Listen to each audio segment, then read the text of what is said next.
With the ERCP, we know it is endoscopic retrograde. What do you mean by a retrograde? Anterograde meaning a forward flow, retrograde meaning a backward flow. So what happens is a physician is going to insert a catheter in a retrograde manner, meaning from the back side. What happens is via this duodenum, the physician, he just manipulates the catheter into each of these ducts. Imagine if there is a stenosis of any particular duct, he can very well place a stent into that duct.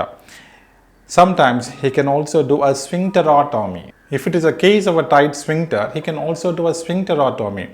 Imagine the physician is placing a duct into the left hepatic duct and the right hepatic duct. Then you will have to report a code separately for each of the ducts that the physician is treating here. Okay, so the physician can navigate via these ducts in a retrograde manner, and then he can investigate into the liver pathology or the gallbladder pathology.